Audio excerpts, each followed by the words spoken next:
नमस्कार, लोक स्वर में आपका स्वागत है। मैं हूं प्रियंका। खबरों में आगे बढ़ेंगे, मगर उससे पहले सुर्खियों पर एक नजर।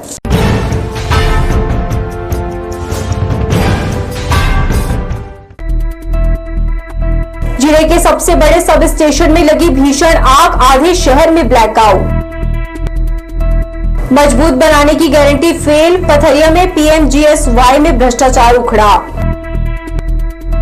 और रोज टूट रहे ट्रैफिक नियम, करोड़ों का कंट्रोल सेंटर, उगल रहा चालान। तो ये थी सुर्खियां, अब खबरें विस्तार से।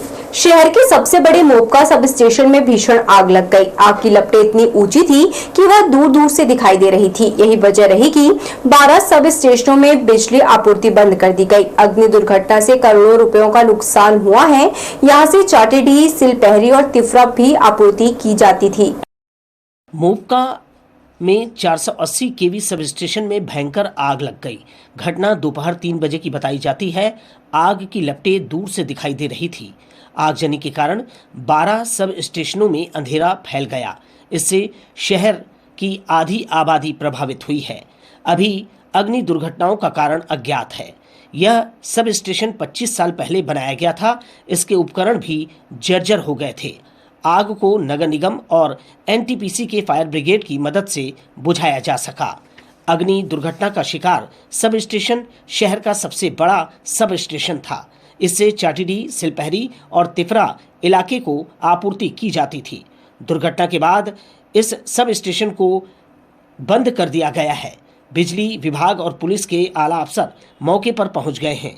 दूसरे सब स्टेशनों से बिजली आपूर्ति का प्रयास किया जा रहा है। देर रात तक सप्लाई लाइन चालू होने की उम्मीद है। अग्नि दुर्घटना का कारण सब स्टेशन का ठीक ठाक रख रखाव नहीं करना माना जा रहा है। लोकस्वर के लिए किशोर श्रीवास्तव की रिपोर्ट। गोड़पाड़ा के मुन्नूलाल शुक्ल शाला परिसर में हिंदू सम्मेलन का आयोजन किया गया, जिसमें मोहल्ला स्तर पर सनातन पर होने वाले आक्रमण का डटकर विरोध करने का फैसला किया गया। यहां रामकृष्ण मिशन के स्वामी सेवावृतानंद, संध्या दीदी और संघ के क्रीड़ा प्रचारक अतिथि के रूप में मौजूद थे।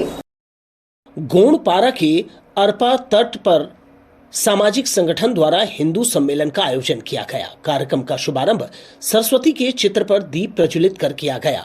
मुख्य वक्ता रामकृष्ण आश्रम के सचिव सेवावृतानंद ने कहा कि भारत के नागरिकों को देशभक्त बनाने की अवधारणा पर राष्ट्रीय स्वयंसेवक संघ के संस्थापक गुरु गोलवलकर ने बहुत काम किया। वे रामकृष्ण आश्रम के दीक्षित संत थे। समारोह को बीके संध्या और संघ के क्रीड़ा प्रचारक ने भी अपना मार्गदर्शन दिया। शुरुआत में नन्हे बच्चों ने देशभक्ति पूर्ण कार्यक्रमों की प्रस्तुति देकर अच्छा समा बांधा। राधा कृष्ण नामावली, शिव तांडव स्रोत, गायत्री मंत्र और झांसी की रानी बनी आध्या शर्मा ने कुरीतियों और सनातन धर्म को विकृत करने वालों को डटकर जवाब देने का आह्वान किया। सभा में नगर निगम के सभापति विनोद सोनी, महावीर शर्मा, गुलाब सिंह पवार, बल्लू साहू, राजाभिषेक शर्मा, अनादि शर्मा, शिवहोम शर्मा ने अपनी प्रस्तुति से सम्मेलन में ऊर्जा भर दिया। लोकस्वर के लिए कैमरामैन जयेंद्र गोले के साथ किशोर श्रीवास्तव की रिपोर्ट। प्रधानमंत्री सड़क योजना के तहत ग्रामीण क्षेत्र की कच्ची सड़क को पक्की सड़क बनाकर शहर के मुख्य मार्ग पर जोड़ा जा रहा है, लेकिन ठेकेदार द्वारा जो रोड का निर्माण किया जा रहा है वह भ्रष्टाचार की भीड़ चढ़ते नजर आ रही है। कारण यह है कि कुछ ही दिन में ही रोड उखड़ने और गड्ढे होने की समस्या आम हो गई है। लोगों का कहना है कि ठेकेदार ने जिस तरह से गुणवत्ताहीन काम किया है, उससे उसकी मनमानी और भ्रष्टाचार के कारण से सड़क समस्या जस की तस है। ग्रामीणों का आरोप है कि ठेकेदार ने सड़क निर्माण में घटिया सामग्री का उपयोग किया है, जिससे सड़क जल्दी खराब हो गई है। 14 से 15 दिन पूर्व इसमें डामरीकरण किया गया, उसमें रिपेयर, तो वो तो उसका दूसरा दिन से उखड़ना चालू हो गया। और डामर की जगह में वो जब ठेकेदार जो है इसमें मटेरियल लाते हैं, पता नहीं कहाँ से मिला करके लाते हैं, डामर है कि आयल है, वो ट्रैक्टर का आयल आते हैं जो इंजन आयल चेंज करने वाला, ये सब मटेरियल इसमें ठेकेदार के माध्यम से अनियमितता किए गए हैं। वो दूसरे दिन से उखड़ना शुरू हो गए। ये 4 से 6 महीने पहले बनाया गया था, लेकिन शिकायत करने पर फिर अभी 15 रोज पहले इसमें मटेरियल ला के डाला गया है। उसमें भी अभी देखिए रोड पूरा गुणवत्ताहीन कार्य हुआ है इसमें। पूरा रोड उखड़ रहा है। ग्रामीणों का कहना है कि सरकार की योजना ग्रामीण क्षेत्र के लोगों को बेहतर सुविधा प्रदान करना है, लेकिन ठेकेदार की लापरवाही और अधिकारियों की अनदेखी के कारण उन्हें परेशानी का सामना करना पड़ रहा है। ग्रामीणों की मांग है कि मामले की जांच कर दोषियों के खिलाफ कार्रवाई की जाए। लोकस्वर के लिए मुंगेली से मनीष नामदेव की रिपोर्ट। सदर बाजार के श्री वेंकटेश मंदिर में श्री महंत डॉक्टर कौशलेंद्र प्रपन्नाचार्य ने कहा कि लोगों में अपने लिए कुछ और भगवान के लिए कुछ और, यही दोहरा आचरण भक्ति के मार्ग में प्रमुख रोड़ा है। भगवान को पाने के लिए उन्होंने भगवान के अनुकूल बनने का आग्रह किया। वे गोदाम्बा उत्सव के 21वें दिन पानसूर का पाठ कर रहे थे। सदर बाजार के श्री लक्ष्मी वेंकटेश मंदिर में गोदाम्बा उत्सव को 21 दिन पूरे हुए। श्री महंत ने भगवान के स्वभाव को सीधा बताया। कहा कि वे समदर्शी हैं, सभी को समान मान से देखते हैं, लेकिन कलयुग में मनुष्य अपने लिए कुछ और, भगवान के लिए कुछ और ही रहता है। आचरण के इसी दोहरेपन के कारण वे दिखावटी भक्तों से दूर रहते हैं। डॉक्टर कौशलेंद्र प्रपन्नाचार्य ने कहा कि भगवान को पाना है तो खुद को उनके अनुकूल बनाना होगा, भगवत कैंकर्य करना होगा। इस मौके पर मंदिर के सेवादार महावीर शर्मा ने गोदाम्बा और भगवान रंगनाथ और रामहरि ने रामानुज स्वामी के भजन सुनाए। इससे पहले श्री लक्ष्मी वेंकटेश भगवान की आरती की गई। तुलसी अर्चना, वेद पाठ, गुरु वंदना के बाद पानसूर का पाठ किया गया। इस अवसर पर श्रद्धालु महिलाएं, प्रतिष्ठित नागरिक, वेद पाठी बच्चे बड़ी संख्या में मौजूद थे। अंत में सभी को खीर प्रसाद का वितरण किया गया। लोकस्वर के लिए कैमरामैन जयेंद्र गोले के साथ किशोर श्रीवास्तव की रिपोर्ट। ट्रैफिक नियमों को लेकर लापरवाही अब भी शहर की सड़कों पर साफ दिखाई देती है। जागरूकता के तमाम दावों के बावजूद रोजाना चालानी कार्यवाही इसका सबूत है। करोड़ों की लागत से बने traffic command and control centre के बावजूद पुलिस को मैदान में उतरना पड़ रहा है। इन्हीं दावों के बीच लोकस्वर की टीम ट्रैफिक कंट्रोल रूम पहुंची। नमस्कार, स्मार्ट सिटी बिलासपुर में आप सभी का स्वागत है।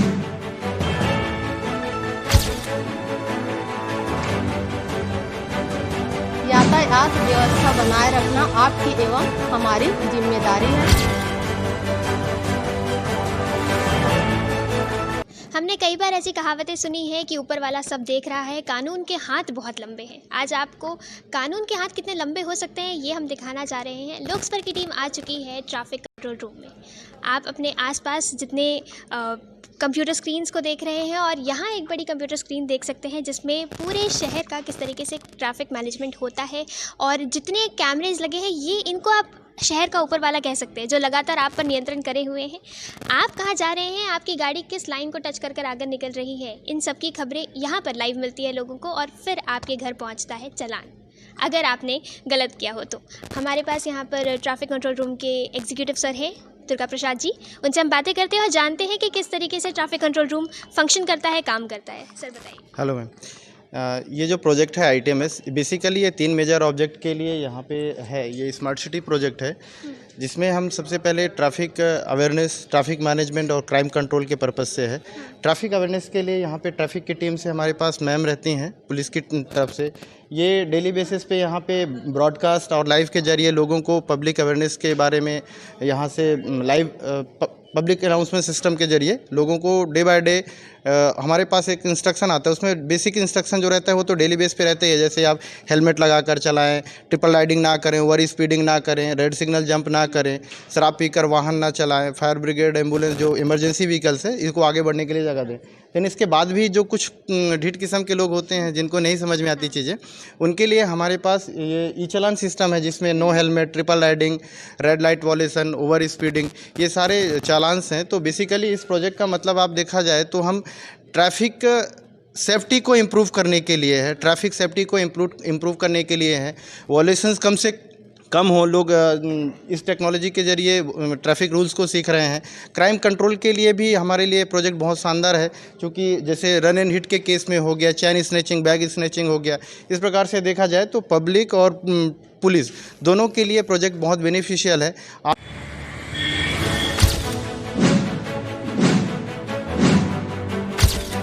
नमस्कार, स्मार्ट सिटी बिलासपुर में आप सभी का स्वागत है। सभी वाहन चालकों से निवेदन है कि आप जिस किसी भी रेड सिग्नल पर खड़े होते हैं अपने वाहन को स्टॉप लाइन से पीछे रखें, अन्यथा आपके खिलाफ चालानी कार्रवाई की जाएगी। आज हम जिस चौराहे पे हमारी सिग्नल्स लगी हुई है, आज से पहले सालों पहले होता क्या था कि एक चौराहे के ट्रैफिक को संभालने के लिए 4 पुलिस की आवश्यकता पड़ती थी, लेकिन अभी एक चौराहे पे हम चारों तरफ पे सिग्नल लगा दिए, तो वो सिग्नल जब ऑटोमेटिक चलती है तो हमने उस ट्रैफिक का जो बल है उस बल को पूरा कर दिया और एक बेहतरीन और स्मूथ ट्रैफिक दे करके हम पब्लिक का टाइम भी बचा रहे हैं और जो रोड एक्सीडेंट हो रहे हैं उस रोड एक्सीडेंट को हम इस प्रोजेक्ट के जरिए और इस टेक्नोलॉजी के जरिए बहुत से कम क्वांटिटी में हो गई है। तो इस प्रकार से ये रोड सेफ्टी के लिए बहुत अच्छी ही इम्प्रूवमेंट है एक टेक्नोलॉजी के जरिए, जिससे हम सिग्नल कैमरे जो तरह तरह के एडवांस AI बेस्ड कैमरे लगे हैं, इस प्रकार से पब्लिक और रोड सेफ्टी के लिए हम बहुत अच्छा इस प्रोजेक्ट के जरिए कर रहे हैं। तो कुल मिलाकर 24/7 निरीक्षण होता है पूरे शहर का। यहाँ पर आपको लाइव रिकॉर्डिंग मिलती है हर चौक हर चौराहे का। आपकी गाड़ी कहाँ जा रही है, आप कहाँ से कहाँ जा रहे हैं, इस सब की लाइव खबर यहाँ पर लोगों को मिलती है। सर, ये फंक्शन कैसे करता है, इसके बारे में कुछ बता सकते हैं? ये फंक्शन, ये कैमरे आप देख रहे हैं, ये PTZ कैमरे हैं और CCTV कैमरे हैं। ये CCTV और PTZ कैमरे 24/7 के सपोर्ट सर्विस पे काम कर रहे हैं। 2 व्हीलर वाहन चालक हेलमेट तथा 4 व्हीलर वाहन चालक सीट बेल्ट लगाकर वाहन चलाए। जेब्रा क्रॉसिंग पैदल चलने वालों के लिए है, कृपया उसे खाली रखें। ओवर स्पीडिंग ना करें, ओवरटेकिंग ना करें। इमरजेंसी वाहन जैसे एम्बुलेंस एवं फायर ब्रिगेड को पहले रास्ता दें। हरी बत्ती मिलने पर ही अपना वाहन आगे बढ़ाएं।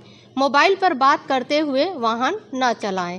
बेसिकली ये मॉनिटरिंग के लिए होती है। जहाँ जहाँ पे इसका रेंज दिख रहा है, ये उस रेंज में जो भी एक्टिविटी हो रही है, गाड़ियाँ आ रही हैं, जैसे यहाँ से मैडम रहती हैं, ये मॉनिटरिंग भी करती हैं कहीं गाड़ी में आपस में एक दूसरे से हिट तो नहीं हो गई, बहुत ज़्यादा क्राउड तो नहीं हो रहा है, या बहुत ज़्यादा कहीं पे कोई लड़ाई झगड़ा या ऐसा कोई भी मामला होता है तो मैम यहाँ से कंट्रोल को बताती हैं। कंट्रोल फिर जो भी वहाँ near by checking Charlie FRB checking point होती है उसको भेज करके वहाँ पे अटेंड करती है। तो ये मॉनिटरिंग के लिए है बेसिकली। और ये जो सिस्टम देख रहे हैं ये ई-चालान के लिए हैं, जो सिग्नल जंप करते हैं, ट्रैफिक रूल्स को फॉलो नहीं करते, बिना हेलमेट के चला रहे हैं, ट्रिपल राइडिंग कर रहे हैं, रॉन्ग डायरेक्शन से गाड़ी चला रहे हैं। तो ये सारा उन्हीं का डेटा है? हाँ, ये सारा उन्हीं का डेटा है। जैसे अभी आप देख पा रहे हैं, अभी के डेट में रात के 12 बजे से लेकर ये 24 आवर का डेटा है। अभी 23,484 ये पर सेकंड में इसके 2-4 वॉल्यूशन कंटिन्यूसली बढ़ते जा रहे हैं। वो चालान से जो अभी तक वैलिडेट हो पाए हैं। इस प्रकार से ये मॉनिटरिंग के लिए हो गया, ये चालान सिस्टम के लिए। देखिए, बेसिकली इस प्रोजेक्ट का मतलब सिर्फ चालान का रेवेन्यू जनरेट करना नहीं है, इस सिस्टम के जरिए लोगों को ट्रैफिक के बारे में अवेयर करना है और अपने सिटी को एक स्मार्ट और स्मूथ ट्रैफिक देने के लिए ये टेक्नोलॉजी यहाँ पे ITMS प्रोजेक्ट के जरिए इंस्टॉल की गई। कई हद तक इससे क्राइम भी कंट्रोल हो जाता है और शहर के लोग जो हैं वो थोड़े से काबू में रहते हैं। कहाँ पर गाड़ी चलाना है, किस तरीके से गाड़ी चला, ओवर स्पीडिंग नहीं करनी है, हेलमेट्स पहनना है, इन चीज़ों का ध्यान रखते हैं लोग। याद रखें, लेफ्ट अवे सीधे जाने वाले या बाईं ओर मुड़ने वाले वाहनों के लिए हैं, कृपया लेफ्ट अवे खाली रखें। याद रखें, शहर आपका है, यातायात व्यवस्था बनाए रखना आपकी एवं हमारी जिम्मेदारी है। यातायात के सभी नियमों का पालन करें, धीरे चलें, सुरक्षित रहें। धन्यवाद। मैम, आप ये बताइए कि आप जो अनाउंसमेंट्स करते हैं डेली बेसिस में, उसका काम क्या होता है, वो फंक्शन कैसे करता है? जी देखिए, अब यहाँ से तो आप सिस्टम देख ही रहे हैं। हाँ। जो भी यहीं से चलता है, और जहाँ कितने 23 है ना सर जो लगा है अनाउंसमेंट वाले, टोटल 45 है ना, तो 45 है, तो वहाँ सब जगह आवाज़ क्लियर जाता है। अब जो पब्लिक समझते हैं तो समझते हैं, नहीं समझते तो सीधा चलान ही जाते हैं घर। जी, बिना हेलमेट का गाड़ी मत चलाएं, ट्रिपल सवारी ना करें, एम्बुलेंस को पहले रास्ता दें, यही तो, और रेड सिग्नल क्रॉस ना करें, वो तो चलान पहुँच ही जा रहे हैं, आपको पता है उसके बारे में। जी, ये वही आवाज़ है जो आपको हर शहर के हर चौक चौराहे पे सुनने को मिलता है। ऊपर के स्पीकर से इनकी आवाज़ आती है और ये दिन भर मेहनत करके आपको लगातार अपडेट्स देते रहती हैं, बातें बताती हैं कि आपको किस तरीके से गाड़ी चलाना है और किस हद तक आप ट्रैफिक रूल्स का पालन आपको वैसे तो करना चाहिए आपको। इसमें प्रथम चरण में सबसे पहले तो जो व्यक्ति वायलेशन करता है उसको जो है हमारा NPR कैमरा होता है, नंबर प्लेट रिकग्नाइजेशन जो कैमरा है, वो सबसे पहले डिटेक्ट करती है। फिर उसको SMS के माध्यम से उनके वायलेशन की जानकारी, उसकी चालान शुल्क की जानकारी उसके मोबाइल पर चला जाता है। तत्पश्चात 7 दिवस के अंदर में जो हमारे स्टॉक होल्डर हैं, आपके पोस्ट ऑफिस, वहाँ से जो है हार्ड कॉपी में उनके घर में चालान की कॉपी भेज दी जाती है। उसके पश्चात अगर चालान की कॉपी मिलने के पश्चात तो पैसा जमा नहीं करते हैं तो उस परिस्थिति में 3 महीने तक का उनको समय मिलता है। इस दौरान अगर वे जमा नहीं करते हैं तो वो माननीय न्यायालय अपने आप समय में चला जाता है सेंड टू कोर्ट करके, और वहाँ पर जो है 1 महीने का वर्चुअल माध्यम से पैसा पेड करने का रहता है। वहाँ पर भी उपस्थित नहीं होते हैं तो नियमित रूप से फिर जो है पेशी की प्रक्रिया चालू होती है और जो है प्रत्यक्ष रूप से उस मामले में माननीय न्यायालय पहुंचना पड़ता है।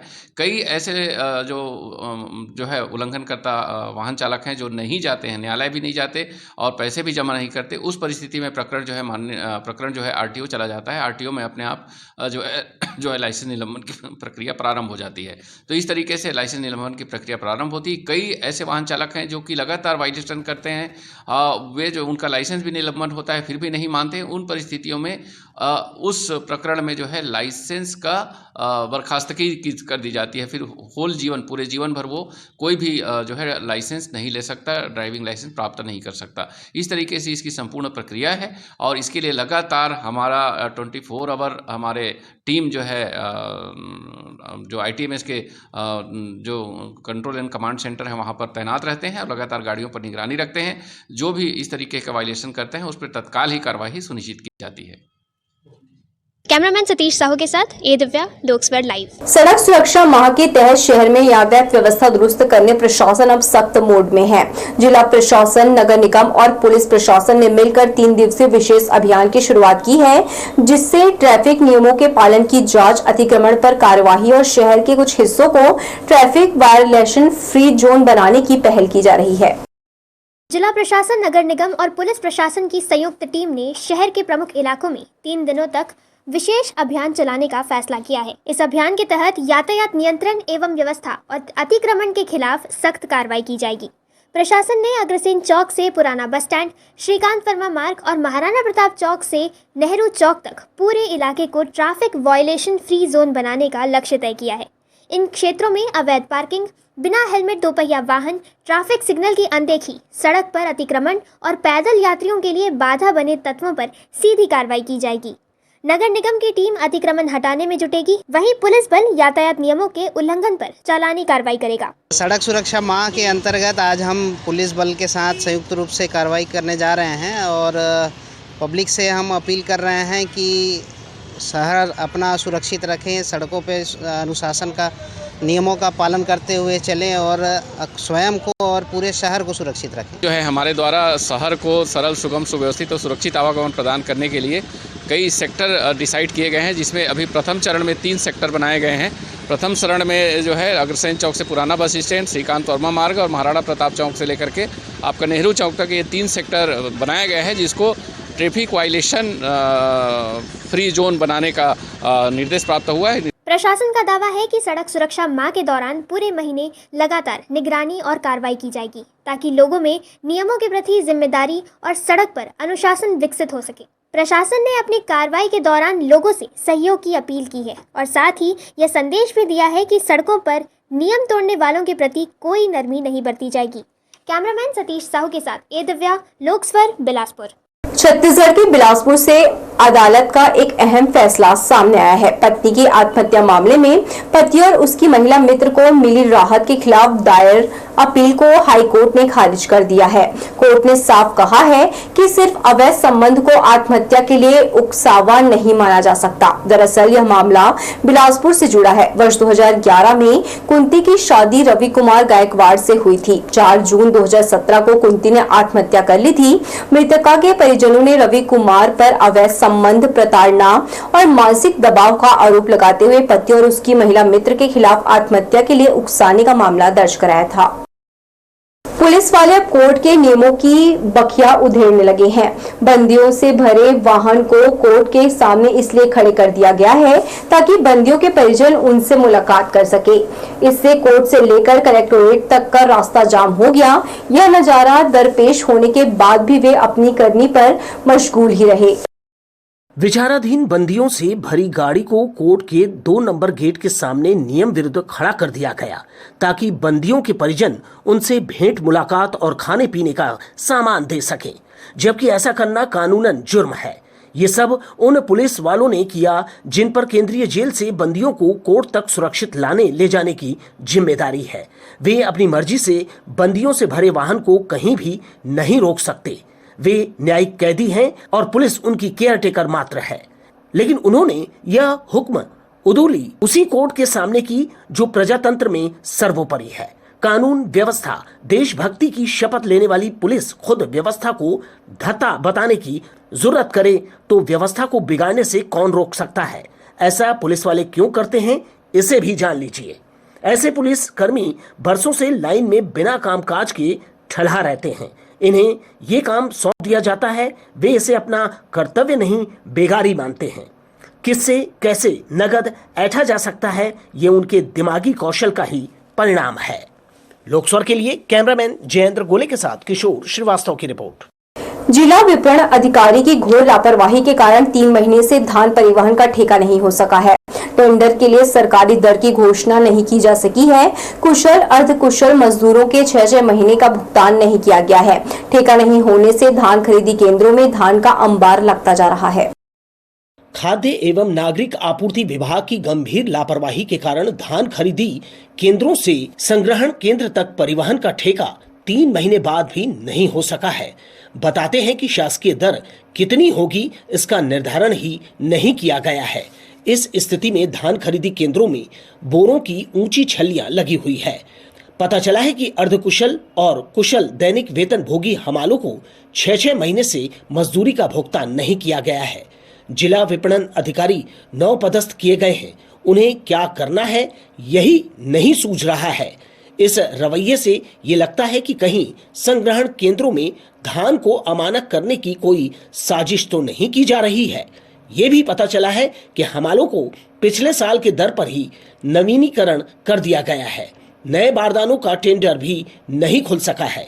इस स्थिति में धान के एक बार फिर खराब होने का नायाब रास्ता बनाया जा रहा है। लोकस्वर के लिए कैमरामैन जयेंद्र गोले के साथ किशोर श्रीवास्तव की रिपोर्ट। रायपुर पुलिस ने नशे के खिलाफ चलाए जा रहे विशेष अभियान ऑपरेशन निश्चय के तहत एक बड़ी सफलता हासिल की है।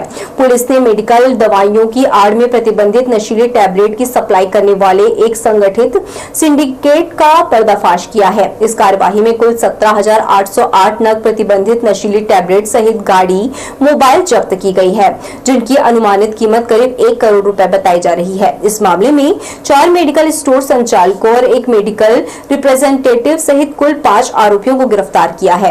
यह सभी आरोपी रायपुर के पुरानी बस्ती, टिकरापारा, खमतराई और धरसीवा थाना क्षेत्रों में स्थित मेडिकल दुकानों से अवैध रूप से नशीली टैबलेट की बिक्री कर रहे थे। एंटी क्राइम और साइबर यूनिट को सूचना मिली कि पुरानी बस्ती के कुशालपुर स्थित रत्ना मेडिकल स्टोर में बिना वैध दस्तावेजों के प्रतिबंधित दवाइयों की बिक्री हो रही है। पुलिस ने टेस्ट परचेस कर पुष्टि की और तत्काल रेड कर संचालक को गिरफ्तार किया। पूछताछ में सप्लाई चेन का खुलासा हुआ, जिसके बाद अन्य 3 मेडिकल स्टोर पर एक साथ दबिश दी गई।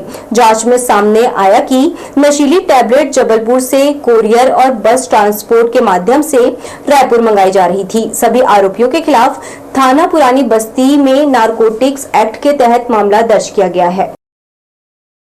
रत्ना मेडिकल स्टोर के संचालक कान्हा कृष्ण कश्यप द्वारा बिना किसी पर्ची के, बिना किसी मेडिकल प्रिस्क्रिप्शन के अवैध रूप से प्रतिबंधित मेडिकल दवाइयों को बेचा जा रहा था। दुकान से अल्ट्राजोलम और स्पैजमो टैबलेट की जब्ती की गई। उससे पूछा गया कि आपने कहां से प्राप्त किया, तो उसने बताया कि मुझे यह दवाइयां, गोलियां हैं, वह आनंद शर्मा से दिया गया है। गाड़ी में बैठे आनंद शर्मा और धीमन मजूमदार ने बताया कि उनके द्वारा और भी लोगों को सप्लाई किया जाता है। धीमन मजूमदार जो मेडिकल स्टोर संचालक है, उसके दुकान में प्यारी लक्ष्मी मेडिकल स्टोर भनपुरी खमतराई, भरोसा मेडिकल स्टोर सांकरा धरसीवा, सभी के यहाँ से प्रतिबंधित अल्ट्राजोलम टैबलेट और स्पाज्मो टैबलेट की जब्ती की गई है।